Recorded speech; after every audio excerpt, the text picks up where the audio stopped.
Hey everybody, welcome to Crackpot, the podcast where each and every week we dive into a different conspiracy theory and we discuss the merits or the spooky demerits of each. We're your hosts. I'm Tim. And I'm Zach. Welcome to Spooktacular. It's happened. It seems like we were just doing this a year ago. I remember hitting the record button and taping the show. Just like it was yesterday. Just like yesterday. Yeah. Guys, these are our favorite shows all year. Hopefully it shows.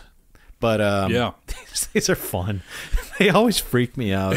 And I am legitimately coming into this cold. I don't know a danged thing we're talking about. That's perfect. And I will say, despite this particular episode centering itself on, I guess, what is arguably one of the most famous, maybe the most famous poltergeist ever. Oh, wow. I didn't really know much about it before I did the research. So I will say, like, dang. We got something here. Okay, so poltergeist. All right, famous. I don't know any famous or infamous poltergeists, so it's still new to me. Yeah. Well, today, folks, in case you're wondering, and we're just going to jump right in here, we are talking about the Enfield Poltergeist. Enfield. So England, right? Bloody England. Bloody England. Yeah, and now I think this came up in this last week's episode, The Conjuring. I think in the haunted movies, there were some references to this. Okay. That we didn't necessarily hit on, but I know some of our listeners caught. So it's, yeah, I mean, this is a huge one, and it's really, really super cool. The other thing I'll say is that because this is so famous, there's been movies, documentaries, there's tons of articles out there, YouTube videos. You know, we try to keep this show under 60. And so, you know, I intentionally focus on the stuff that stood out to me. But I know there's even more than what we could cover. Dude, we could do, well, I guess they've done entire, like, documentaries about this. Oh, sure, like, yeah. Multiple hours. So I'm trying to bring you the hot stuff, the stuff that just, like, jumped off the page. And, I don't know what to say about this. But here is what I think is quite striking about the Enfield Poltergeist specifically. And that is, A, the number of incidents that occurred, really over about a year and a half, 2 years. Oh. But also just the sheer number of people that witnessed these incidents. So it's not like, oh, haha, I saw the mirror fall over. Oh, boy. You know, and then there's some rapping on the wall. Like, this was, there was documented bizarro activity. People really can't explain the vast majority of it. That is, oh, okay. Yeah, yeah. And, you know, I don't know what to really think here. And let me tell you this much, too. We took a little flack recently. I was reading some feedback from listeners, and we had a professor in Georgia comment that we really just, you know, confirm our own biases here. Yeah. And I will say, first of all, yes, nobody wants to believe this stuff more than Tim and I. Like 90% of what we cover, we genuinely want to believe. It's true. It's true. Yeah. It's true. I would love for this to be true. But second of all, we have covered so many weird topics, and so many that have covered or been related to even multiple dimensions, timelines, physics suddenly can't explain stuff. We no longer have a reference point anymore. That's true. Yeah. And so it's very easy to just say, yeah, maybe it's true. Maybe this is all real. Here's what I'll say about this. Something happened. I don't know what. I would say, given the amount of evidence, like if I were to bring this to a judge and a jury in a court of law, and I were to present all this evidence, I would wager a bet that somebody or the jury would come down and say, you know what? Beyond a reasonable doubt, we've got a poltergeist happening here. Wow. So, folks, you be the judge, jury, and executioner in this case. Get out the guillotine, if you will, and you tell us what you think, because there really isn't an explanation for most of this stuff. Some of the stuff you could say, well, maybe people were overreacting, perhaps kids were being silly, and therefore it's a hoax, but there's too much here to go off of to say nothing happened. So, there's an explanation. It just might be a supernatural explanation. Yeah, and then what that is it a demon? Is it a spirit? Is it a I don't know, something else? Aliens in the wall? Is it a time shift? Is it a time loop? Is it a time traveler? Who even knows anymore? Okay, I'm sure you're going to set this all up amazingly, but I have some really quick basic questions. What year are we talking about, and how old is the house? Okay, well, we're talking 1977, 1978, okay. So about 2 years. The home, if I'm not mistaken, off the top of my head, is built in the 1920s. Okay. So yeah, fairly old home. I would say, like, for those who might be coming into poltergeist activity for the first time, typically what it is it's, you know, you'll hear rapping on the walls. You might see objects like levitate, maybe get thrown across the room even. That's actually pretty common when it comes to poltergeist activity. Lights randomly turning on and off. Chairs moving. Doors opening and closing. Bingo. Exactly that kind of stuff. So I think a lot of what we're talking about here today fits in squarely with that or those types of phenomena. And I mean, yeah, I mean, that's like classic poltergeist activity for you. And in case you're wondering too, the word poltergeist comes from the German words poltern, which means to rattle or make noise, and Geist, which means ghost or spirit. So yeah, it's like noisy ghost, noisy spirit. And that's like the hallmark of these things because they just tend to make noises. But, you know, I was thinking about this. I'm like, man, have we ever covered like ancient poltergeists? No. Ancient ghosts? I don't think so. No, we haven't. But surely... Don't call me Shirley. I was like, I want to say. Like, do I do it? You paused. Okay, you saw me. I'm like, I want to say, but I can't say because I said it to you. Surely there must be some ancient texts talking about poltergeist activity, even though the term poltergeist wasn't coined until the 18th, 19th century. Yeah. Well, it turns out, yes, sir. Ooh. I was able to dig up an ancient account from Greece talking about what I would argue was easily one of the first recorded episodes of poltergeist activity.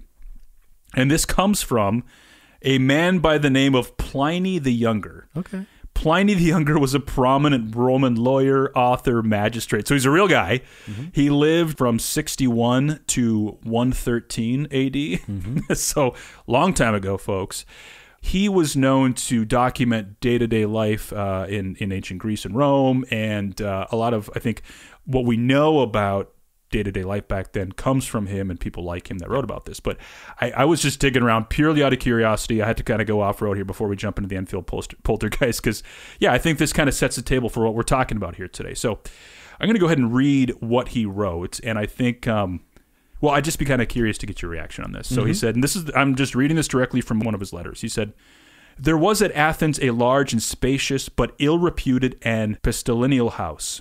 In the dead of the night, a noise resembling the clashing of iron was frequently heard, which, if you listen more attentively, sounded like the rattling of fetters." So those are basically like chains, like you lock a prisoner up with. Sure, yeah. "At first it seemed at a distance, but approached nearer by degrees. Immediately afterward, a phantom appeared in the form of an old man, extremely meager and squalid, with a long beard and bristling hair, rattling the gyves on his feet and hands." He goes on to say, "The poor inhabitants consequently passed sleepless nights under the most dismal terrors imaginable. This, as it broke their rest, threw them into distempers, which... as their horrors of mind increased, proved in the end fatal to their lives. By this means the house was at least deserted, as by being judged by everybody to be absolutely uninhabitable, so that it was now entirely abandoned to the ghost." Huh. So I'll stop there. You have a famously haunted house in Athens, so haunted that people just eventually just leave. They're like, we got to get out of here. We don't know what's going on. And this is where the story continues. This is actually really interesting. So it turns out they're going to put this house up for sale, and a gentleman by the name of Athenodorus, the philosopher, came to Athens, and he noticed that this house was for sale, so he wanted to buy it. But he was immediately suspect, going, why is this thing listed so darn cheap? Well below market price. Yeah, right. So he heard that, in fact, the reason why it was so darn cheap was because there was ghostly activity. When it grew towards evening, he ordered a couch to be prepared for him in the forepart of the house, and after calling for a light together with his pen and tablets, he directed all his people to retire within, but that his mind might not, for want of employment, be open to the vain terrors of imaginary noises and apparitions, he applied himself to writing with all his faculties. So he's basically locking himself in this house. He's like, I'm going to stick it out. I'm going to prove this thing ain't real. He's staying awake. I'm staying awake. I'm going to distract myself so that way I'm not just like, ooh, what's that sound? What's that sound? You know? So he's sitting there, and he goes on to say, the first part of the night passed with usual silence. Then began the clanking of iron fetters. However, he neither lifted up his eyes nor laid down his pen, but closed his ears by concentrating his attention. The noise increased and advanced nearer till it seemed at the door, and at last in the chamber. He looked round and saw the apparition exactly as it had been described to him. It stood before him, beckoning with the finger. Athenodorus made a sign with his hand that it should wait a little, and bent again to his writing. But the ghost, rattling its chains over his head as he wrote, he looked round and saw it beckoning as before. Upon this, he immediately took up his lamp and followed it. The ghost slowly stalked along, as if encumbered with its chains, and having turned into the courtyard of the house, suddenly vanished. Athenodorus marked the spot with a handful of grass and leaves. The next day he went to the magistrates and advised them to order the spot to be dug up. There they found bones, commingled and intertwined with chains, for the body had molded away by the long lying in the ground, leaving them bare and corroded by the fetters. The bones were collected and buried at the public expense, and after the ghost was thus duly laid, the house was haunted no more. That rules. I love the idea of this guy just being like, no, just wait one second. Just hold on. Yes, ghost. 1 minute. It's like he's just making sure that his mind isn't playing tricks on him or something. So this is a 2,000-year-old account. A 2,000-year-old ghost story. Yeah, and it's got both the elements of a noisy ghost, let's say, the chains, that kind of a thing.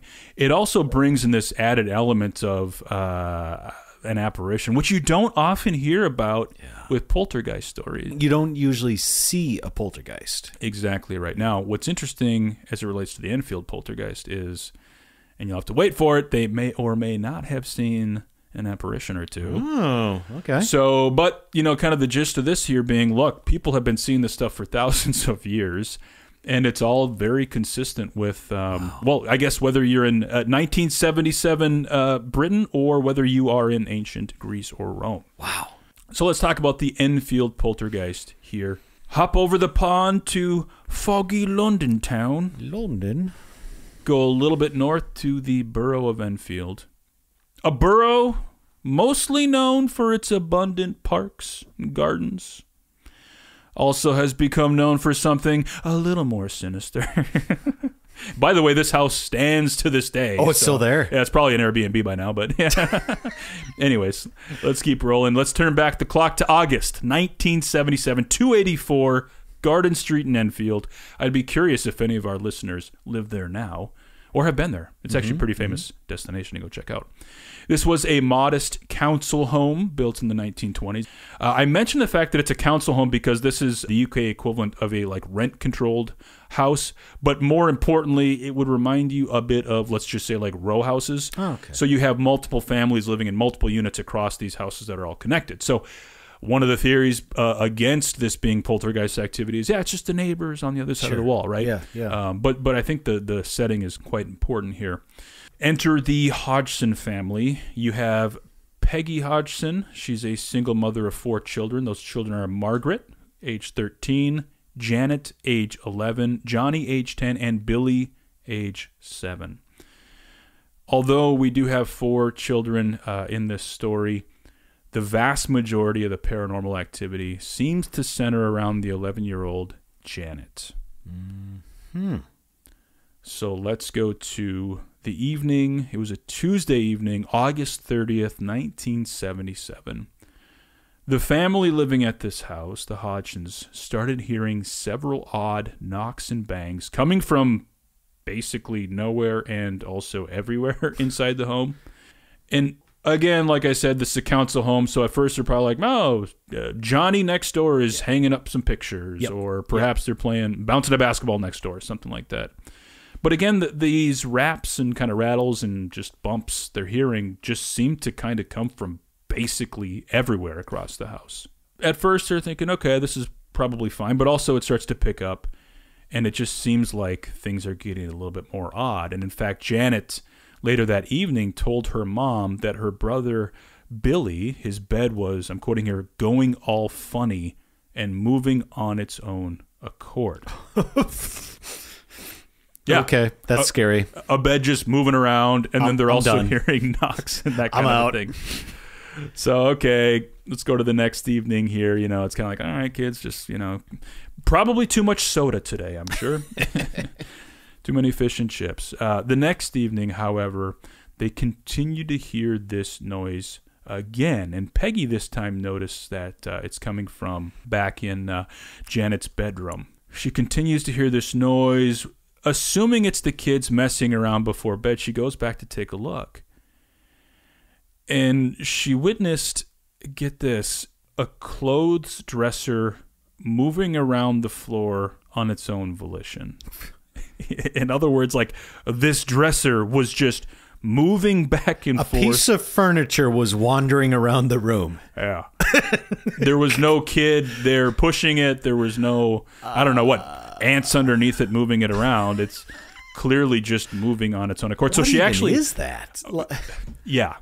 So she, you know, she's like, hey, wait. She takes a look. Okay, there's no strings. Nobody's pulling this thing. So she pushes it back to its location. Yeah.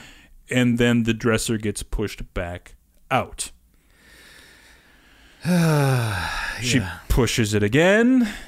It gets pushed back out again. And then finally she starts pushing it, and she can no longer push it because it feels like something is pushing against her, preventing her from moving the dresser. And that's the time that she starts to panic. Yeah, I'd start to panic too. I was going to say, I mean, honestly, what would you even think in this moment? You're seeing a dresser moving on its own volition, and then you're trying to push it back and you can't. I don't even know. I do not know. I do not know what I would do, but it wouldn't be anything calm or rational. Yeah, fair enough. So she does, I think, what most people might consider doing, which is she's like, I got to get out of here. She goes and gets the neighbor, Vic Nottingham. For a wonderful name. Perfect British name. Vic and his son, they went into the house. They, too, heard more of the knocking sounds from inside the walls, but they couldn't determine the source or the cause of the knocking. He also observed the fact that the knocking seemed to follow him as he walked around the house. Oh, wow. Yeah. Now, I will say Vic was a roofer. He was a pretty practical construction guy. He was thinking, maybe we got some structural issues in the home. Maybe it's like leaning or something. Exactly. Old house is settling, makes noises. Exactly. But he definitely also observed something odd. The sounds didn't stop, and things just started to feel off. So around 1 a.m., this would be just a few hours later, right, the next morning, September 1st, Peggy starts to panic, and she decides to call the police. The police arrive, and because they didn't observe any obvious crime, right? There's no burglary here. Nothing's missing. The kids are available, and everybody seems to be fine. They're saying, look, yeah, we hear these sounds too, but we can't really do anything about it. So they're kind of just befuddled. But before they leave the house, Constable Carolyn Heaps watched an ordinary kitchen chair near the sofa in the living room begin to wobble before sliding out about 1 meter across the floor towards the kitchen, as if it was being pulled or pushed, like on its own. Mm-hmm. I'm going to read a direct quote here on what she said. She said, myself and another police officer entered the living room of the house. The occupier switched off the lights. Almost immediately, I heard the sound of knocking on the wall that backs onto the next door neighbor's house. There were 4 distinct taps on the wall and then silence. About 2 minutes later, I heard more tapping, but this time it was coming from a different wall. Again, it was a distinctive peal of 4 taps. The other police officer and the neighbors checked the walls, the attic, the pipes. Nothing could explain the knockings. The neighbors all then went to the kitchen to check the refrigerator pipes, etc. Family and myself, this is Officer Heaps, leaving us in the living room. The lights in the living room were switched off again, and within a few minutes, the eldest son pointed to a chair which was standing next to the sofa. I looked at the chair and noticed that it was wobbling slightly from side to side. I then saw the chair slide across the floor towards the kitchen wall. It moved approximately 3 to 4 feet and then came to a rest. And of course, they're watching this thing happen, and they're looking at it, and they're going, okay, there's no like fishing line pulling this thing. There's no ropes, no kids behind it. Nothing can explain what they're saying. But basically, that was it. Like I said, there was no crime. It's at this point kind of a mystery, so I guess we'll just pack up shop and dip out. Yeah, what else can you really do? Right. So the next day, Peggy decided to get in touch with the Daily Mirror. So this is a tabloid newspaper in the UK. You know, if she can't call the police, she's got to like call somebody else and say, check this out, look into this for us. And the Daily Mirror actually visited the home, but they brought along with them somebody by the name of Maurice Grosse. Now, Maurice Grosse was a member of the Society for Psychical Research. Okay. So a legit, paranormal investigator. Maurice Grosse shows up, and he didn't observe any immediate paranormal activity, he said. But I'm quoting here, he said, I found chaos. The whole family was congregating in the house together with the neighbors next door, and there were lots of very frightened people. So he shows up, he sees the scene. Again, doesn't hear any rapping at this point, but he just notices, like, everybody's terrified. Everybody's scared. Yeah. Okay, leaves the home, comes back several days later. At 1:15 in the morning on the 8th of September, this Maurice Grosse, as well as members of the family, all witnessed a loud crash coming from the girl's bedroom. They rushed upstairs to find 2 sisters asleep, but a chair, which was beside the bed, had flipped over and moved a meter across the room. Why didn't they wake up? And also, how did the chair flip and move? Yep. Oh, man, this is so weird. I'm going to stop you here. What's the history of the house? That'll come into play a little bit later. Okay. Yeah, potentially. But at this point, I mean, they're just living there, just trying to mind their own P's and Q's. Yeah, it sounds like they didn't do anything overtly to make this ghost angry or whatever else. No, exactly right. and what is really fascinating as you study this whole Enfield Poltergeist case, Maurice Grosse was the longest running paranormal investigator throughout this time. So he observed countless paranormal activities over the course of basically 2 years. Wow. So when he had showed up kind of that first time and started seeing this stuff, he's like, okay, there's definitely something going on. But he went on to say that while he was there studying this thing for 2 years, he observed marbles flying through the air, landing on the floor without rolling. Oh, my God. Doors and drawers that opened on their own accord. Door chimes that swung. Objects, teaspoons, boxes, a fish tank lid that jumped on their own. Okay, this is going to sound crazy, but what about carbon monoxide poisoning? Nope, not crazy to ask that question. I mean, go on and elaborate. Yeah, so carbon monoxide, I don't know the science behind it exactly, but it can make you see and think and hear weird things. That's why you should all have carbon monoxide detectors in your house. But what can you say about that? Well, basically, as I understand it, carbon monoxide poisoning does lead you to more or less like hallucinate or hear things. Okay. And oftentimes, for whatever reason, those, hallucinations, shall we say, are similar to like hearing and even sometimes seeing apparitions. So like hearing noises, seeing apparitions. But typically what you hear about is like a family that all sees it, and that's kind of it. You don't often hear about multiple people coming in and observing the same thing, coming and going, that type of thing. And by the way, well, some of this paranormal activity happened outside the home. Okay. So I've only covered this stuff inside so far. Okay. So we have Maurice Grosse, this paranormal investigator. He's one of the team members, if you will, because there'll be a cast of characters that I'll introduce here. But anyway, so they're starting to see all this paranormal activity pick up. And this is still like August, September of 1977. It's still in the early days of this. Well, because Peggy Hodgson, the mother, had called the Daily Mirror now, The Daily Mirror breaks a story that the family is living in fear of strange going-ons that are happening in their home. Peggy later gets interviewed by a London radio station where they're talking to her about the events that are happening inside the home. And even the BBC sends a reporter over to check in on what's going on. Now, I'm telling you all this stuff because you have multiple news agencies that have all sent reporters that do all see things happen. And you can go out there, you can Google search the stuff, YouTube search, like there's actual pictures, there's some videos. I'll play a few audio clips here later of what we're hearing. But like, this isn't just some family like hallucinating. This is either a lot of people hallucinating or something very strange going on. So we've got 2 months into this whole thing, and the family's like starting to get tired of this. It's exhausting. So they decide to spend a few days away, and they go to Peggy's sister-in-law's house.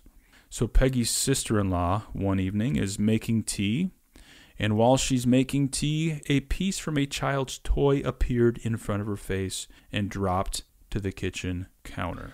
At her house. At her house. Not the Enfield house. Not the Enfield house. The family is staying with her. God. And while she's making tea one evening, the paranormal activity continues. So I would say... So it follows them. It follows them. I don't think it's carbon monoxide. Though a totally fair hypothesis. Oh, God. Okay. All right. Yeah. There are a few others that start to join in the fun. We've got Guy Leon Playfair. He was another member of the Society of Psychical Research to visit the home. He first visited on the 12th of September, and by the way, he made 180 visits to the house. Oh, wow. And did 25 night vigils there, so pretty involved. Fast forward a bit, the family returns to the home, and they're continuing on, and again, they're kind of getting tired of all this stuff, so they decide to take a longer break, go on vacation. And while they're doing this, the paranormal investigators continue their work. So family goes on vacation. They eventually come back. Maurice, this Maurice Gross character, he decided he wanted to try to communicate with the poltergeist. And his idea was to use like knocking on the wall. Oh, yeah. Okay. So he would start out by asking questions like, can you tell me what 5 and 5 is? And then he would hear the correct number of knocks, right? So he'd hear 10 knocks back. And he landed on a communication method, which was basically like, I'll knock once, or you knock once for yes and twice for no, that kind of a thing. Mm-hmm. So he decides to ask more pointed questions, and ultimately he arrives on, hey, did you die in this house? Perfect question. And the ghost replied via the knocks, yes. Okay. All right. We're getting somewhere. Maybe we can figure out who the ghost is. Well, I think we might be able to. Okay. So after he asked this question, he continues on. He also asks, are you having a game with me? He said as soon as he asked that question, a cardboard box full of cushions flew across the room and hit him in the face. Oh. So it's like a trickster. So is that a yes or a no? Yeah, good question, right? Continuing on here, the rest of the night goes on. They're asking it more and more questions. We don't have to get in all the detail here. But what I found interesting was that this Maurice character who decided to, try to communicate with this ghost actually taught Peggy, the mom, an idea, which is let's leave some paper lying around, some notebooks and some pens, and see if this communication will continue on after this initial Q&A session. Okay. Yeah, I like that. So Peggy's leaving pens and notebooks around. The investigators leave all that stuff. And then finally, not long after she leaves these notebooks and pens lying around, she found a note on the fridge saying, I will stay in this house. Do not read this to anyone, or I will retaliate. Oh, no. Yep. They get a handwriting analysis? Holy smokes. Uh-huh. So you've had communication with something via the rapping sounds, also now at this point some actual handwriting, or whatever you want to call it. This is a very lively poltergeist. Retaliation? Yeah. What does that look like? I don't want to know. You don't want to know. I really don't. So the paranormal activity continues to increase. The kids aren't sleeping, which is obviously a problem. They're not feeling well. The daughter, Janet, was actually given Valium by a doctor just to help her sleep. And so one evening at the end of November, some family members, including Janet's uncle, this is the mother's brother, and sister-in-law were staying with the family just to help out.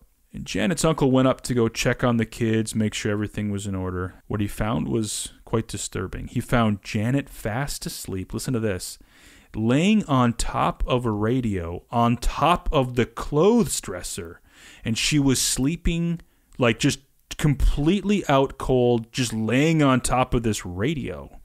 What? Yeah, dude. Now, I know this setup sounds kind of weird, but you got to listen to what we've got. Janet's uncle on the record here. This is from a BBC documentary. You got to listen to him describe this, and then just listen to how like genuine he sounds. He's not making this up. Now, what happened in this bedroom? Well, I heard a noise downstairs. I come up, and there was the eldest girl on the floor. But the other one's missing. So I look under this bed, I look under this one, and as I stand up, I see it. There she is, across this radio, one leg in the air, and her head hanging down. Just to prove that I wasn't mad, I yelled for my wife to come up to see what I have just seen. But she was asleep. He sounds legit. I believe him. Yeah, I do. And it's funny too. He said like her leg was like up in the air, so she's like, she's not levitating, but she's just like sleeping in this horribly uncomfortable position, like on top of a probably metal and plastic radio on top of a dresser. How she got up there, I have no idea. And continued to sleep. Oh my God. It's bizarro. Not to mention the fact she was on Valium. So yeah, the wonders of Valium, maybe. But yeah, she was definitely out cold, I will say, that night. So now, you get a few months into this paranormal activity, and with all good paranormal activity, you got to bring in a medium. Have to.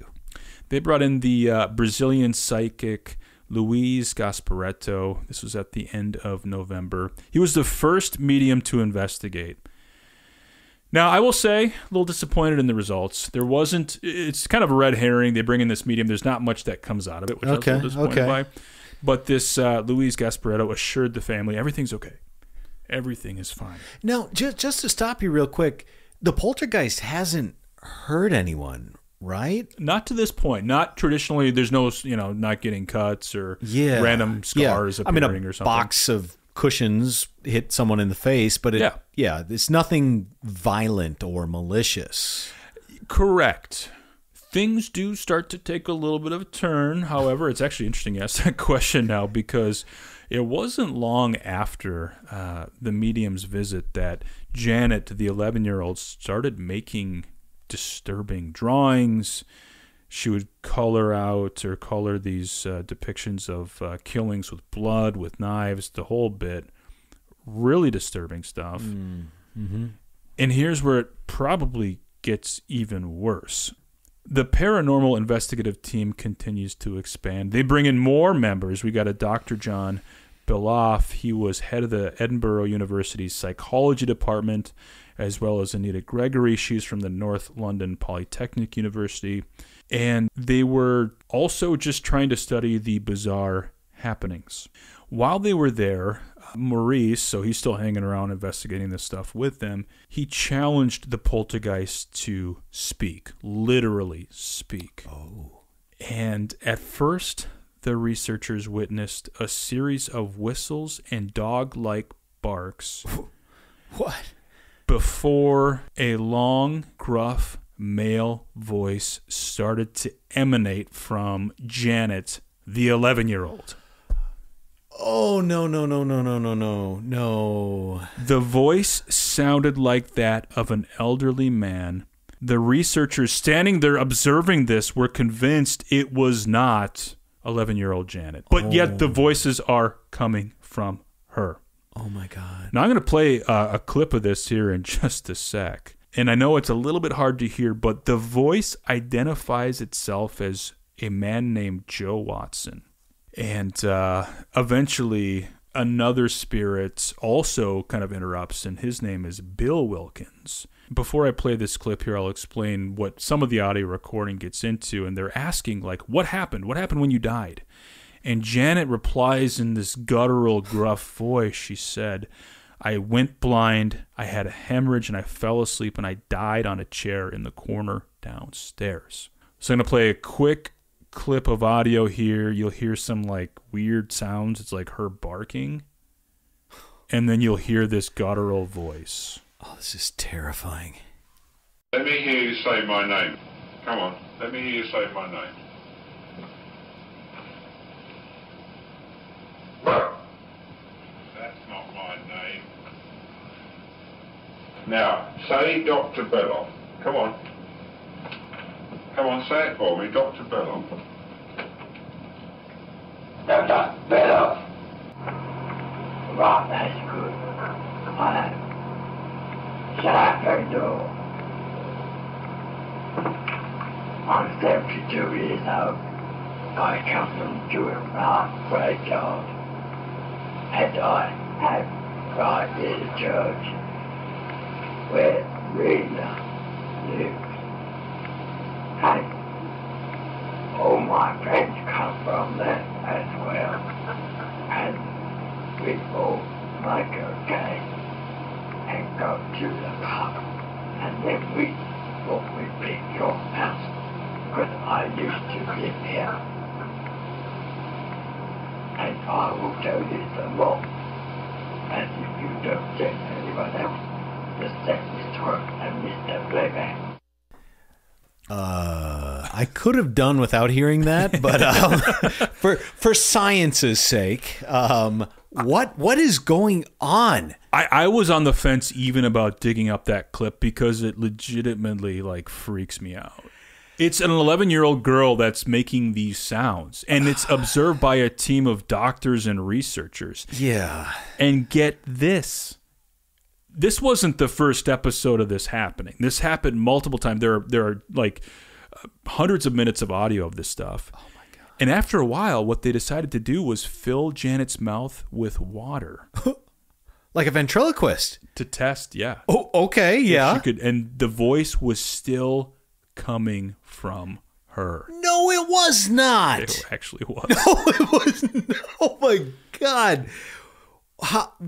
So either, yeah, I mean, you can't have like an 11-year-old genius ventriloquist doing this. I don't know what this is. Ah, that's terrifying. I mean, she's basically possessed is what it sounded like. What does she say about this? Later, she talks about it. She does. She says to her, it felt like something was speaking like behind her. And it was like coming out of her. Wow. Isn't that weird? So, I mean, they did everything they could to debunk this, and they're going either she's like a super mega genius ventriloquist, which still doesn't make sense given she had water in her mouth, or something that we just can't explain is happening. Now, I do want to come back to one point, which is, if you recall, we heard a name earlier of a Bill Wilkins. Wilkins. Yeah, there was a Joe Watson and then a Bill Wilkins. Yes. Years later, there was a French documentary that looked into this. And, well, it turns out that a former occupant of the Enfield house, this exact Enfield house, was a man by the name of Terry Wilkins, and he was the son of an occupant by the name of Bill Wilkins. And he confirmed that his father had died in the house many years earlier in the circumstances that Janet's voice had described. Wow. Okay. That's messed up. Perhaps Janet went down to the city hall and dug up the old records and then looked at some death records and decided to learn how to speak in a voice. No, I mean that is so wild. It is, and this obviously it's all pre-internet, like you said. Janet's not gonna. I can barely get my kids to pick up a book, let alone go to the library and research this kind of stuff. Like this ain't gonna happen. So either a strange coincidence or something else is going on. Now, one of the truly more bizarre things, if that's not already enough. No. Give me the real bizarre things. Right? Took place on December 15th, 1977. The setup is a little bit confusing to me as I was kind of reading about it, but like ultimately what ended up happening is strange. And also, by the way, it was confirmed by 2 independent, non-family, non-paranormal researcher witnesses. And actually, they saw this while they were standing outside. So a local woman by the name of Hazel Short was walking, coming back from work, and while she was walking, she noticed, and it's kind of stood out to her, a red cushion on the roof of the house number 284. So she's looking up at this cushion, and then she hears a bang, and she saw a book hit the bedroom window. Then as she's standing there, she sees a pillow fly across the room, then books, and then she saw Janet. What was Janet doing, you're asking? Well, Janet was levitating inside next to the bedroom window. I'm quoting here Hazel Short. She said Janet was going up and down as though someone was just tossing her up and down, bodily in a horizontal position, as if someone had got a hold of her legs and back and were throwing her up and down. So she wasn't jumping. She was like lying down and floating. Yeah, parallel to the ground and like floating. And she wasn't the only person that saw this. There was also a local tradesman by the name of John Rainbow who was passing by that morning. He too saw Janet floating around the bedroom and heard banging against the window. I got to go back to Janet. Like, what's her thoughts about being tossed around by an angry ghost? Well, eventually she's, and I don't want to spoil, one of my favorite quotes, but basically she was saying, like, the scariest part of it all is you don't know where you're going to land. So she goes, yeah, she experiences it, and it's like, whoa, what's going to happen to me next, Oh, my Lord. I know. So let's continue on here. We're getting closer to Christmas, December 1977. The family awoke to find their 2 goldfish had died during the night. No. And as the paranormal investigators decide to question the poltergeist or the spirit, they ask, like, what happened? And the spirit replied, and this is through Janet, I done that. It added, I don't even know what to make of this. It electrocuted the fish with spirit energy. What is that? Spirit energy? I don't know. Yeah. Okay, all right. Well, add it to the list. Weird things continue on. Now, this kind of ties back to our earlier story about the Greek poltergeist activity. Yeah. So Peggy's sister, now this is in January of 1978, Janet's sister Margaret walked into the bathroom of the house, and she found the word SHIT smeared in feces on the wall. Ooh, no bueno. And as she's leaving the bathroom, walking by the stairs, Margaret saw an apparition going up the stairs. She said, it's a quote, sort of an apparition of the bottom half of a man's trousers. And as I went to look up, I got a very quick glimpse, and then it faded completely. The trousers were the type my dad would have worn, the turnover style he used to wear about 1945. So they find this feces smeared on the wall, and then she sees an apparition. Oh, my God. Did anyone consider doing like an exorcism?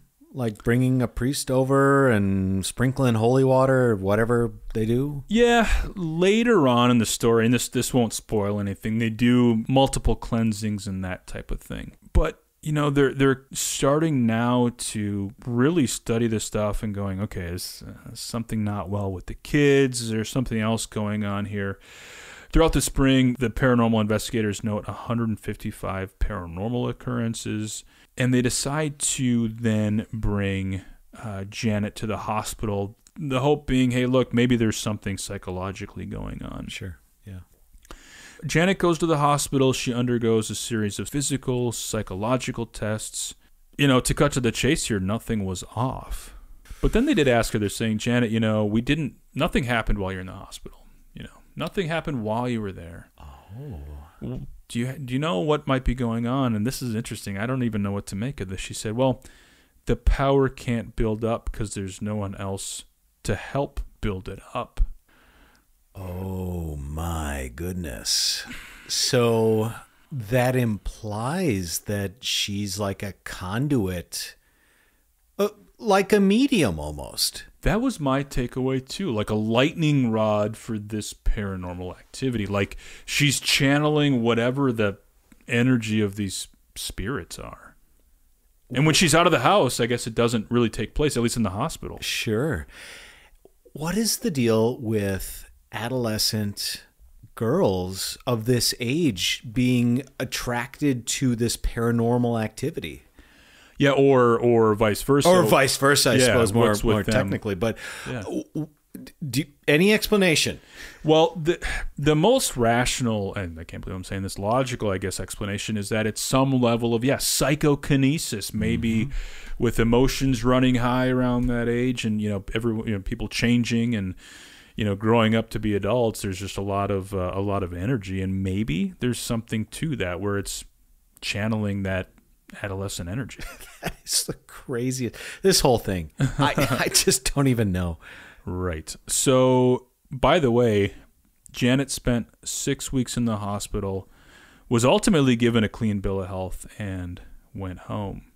30 minutes after she arrived home, she saw an apparition, and it was that of a little boy in the kitchen. Oh, no. Well, that's a new one. Right. So we've got maybe two. Oh, three now. Oh, I'm sorry. Yeah, you're right. 3 entities living in this house. Jeez. Potentially. Well, you had asked me earlier, was there like an exorcism or any sort of cleansing? There was. They had several spiritual cleansers visit the home. The family actually noticed that some of the disturbances became less frequent after that and started to die down. Okay.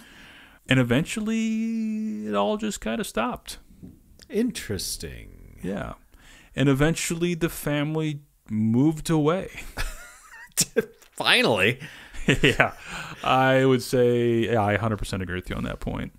Peggy Hodgson died in 2003, so she went on to live a happy life, dying in 2003. Janet left the home at 16 and married young, and they did try to avoid press coverage, but of course they were the A topic for pretty much probably every tabloid and paranormal, investigative team. But here's what's odd. They all maintained that everything that happened was real. Yeah. They were interviewed later in 2011. Janet was asked, what did you think about this? And she said, well, years later when Mom was alive, there was always a presence there, something watching over you. So they were trying to figure out, what was this feeling? What was it like? And they just felt like something was there with them. Wow. And then they asked her, kind of like what you did earlier, what was it like to be channeling these voices? What was it like to levitate? Well, first of all, she said, I knew when the voices were happening, of course. It felt like something was behind me. And then they did all sorts of tests, filling my mouth with water and so on and so forth, but the voices still came out. The levitation was scary because you didn't know where you were going to land. I remember a curtain being wound around my neck. I was screaming. I thought I was going to die. So after going back and just doing a little more research on that house in particular, they ended up asking people who lived there later. And there was a woman by the name of Claire Bennett who stated, I didn't see anything, but I felt uncomfortable. There was definitely some kind of presence in the house. Oh, wow. I always felt like something or someone was looking at me. She said her sons would wake in the night hearing people talking downstairs. And then after she found out about all the previous poltergeist activity, she said, oh, suddenly it all makes sense. And she said that the family only lasted 2 months there. Oh, wow. Well, good for them. Good for them. Getting out of the situation while they could. Right. There is so much going on here. It is absolutely bonkers. What I can't get over is the fact, and you set it up perfectly, multiple witnesses, independent, all over the board, different times. They all generally see the same thing. I didn't want to give short shrift to, what they observed, but there was just so much over the course of 2 years, and so many people that saw the same things. They saw, whether it's marbles, Legos, toys, levitating, being thrown across the room, boxes, seeing Janet levitate. I also read an account where they heard a loud bang, and then the bed was overturned, not just a chair, and the kids were underneath the bed, and all these weird things. They happened, and people saw them happen right before their very eyes. And unless it's some sort of David Blaine, magic situation, which, by the way, we're talking about, little kids here, what else could possibly explain it? I just don't know.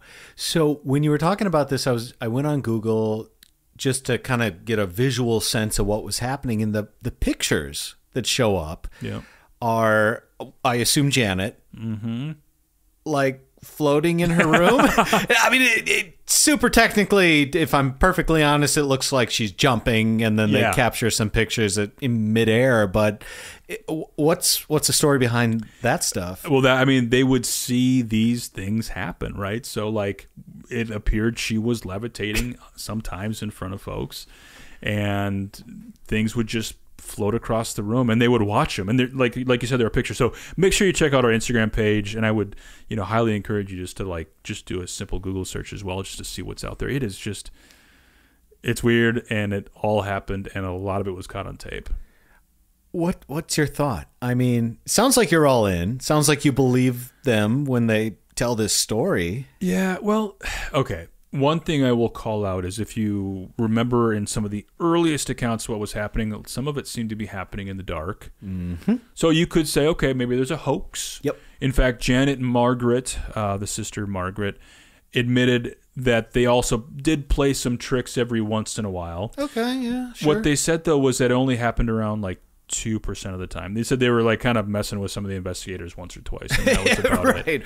That kids. makes sense, though. That makes sense. They're kids. They're knocking on the wall, and they're like, "Oh, I didn't know." But that can't explain everything, and it does not explain everything. I 100% agree with you. Oh my goodness! I found a quote that I liked, and I apologize. I don't have who this is attributed to at the, kind of offhand here, but it was another investigator that was looking into this years later, and he said, look, it's important to remember that the late 1970s was quite an odd, intense period in the UK in political and economic turmoil. So you've got, the scene, the setting, right? It's the UK, it's the late 1970s, emotions are high. He said also the family had just gone through a divorce.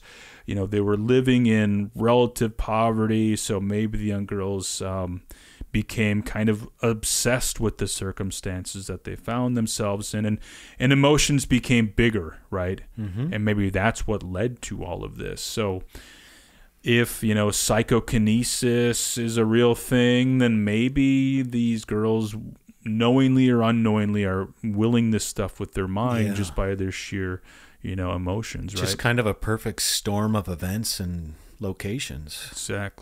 Exactly.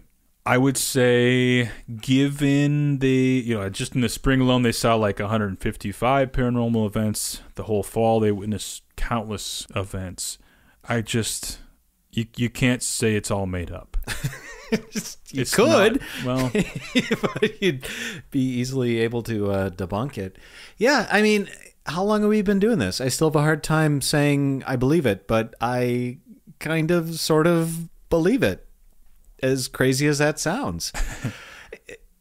I mean, you start to hear enough of these, the patterns emerge, and I mean, I can only speak for myself. I start to look for, okay, is it all in the dark? And, are they misdirecting attention and doing stuff in other places, stuff like that. But it sounds like they checked every single box. Right. It sounds like they brought in legitimate journalists, not just some, paranormal investigator, which, hey, good for him. But BBC came in and they did a thing and they witnessed stuff. And it's like at some point, you just kind of have to swallow your pride and say, maybe ghosts are real?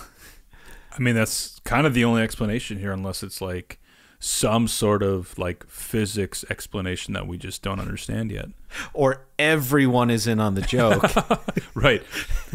Well, I will say none of them became millionaires. So. Okay. Man. All right, guys. Well, that is Spooktacular 2024. Maybe the scariest one yet. I hope so. That's my goal every year. Just keep ramping up the terror.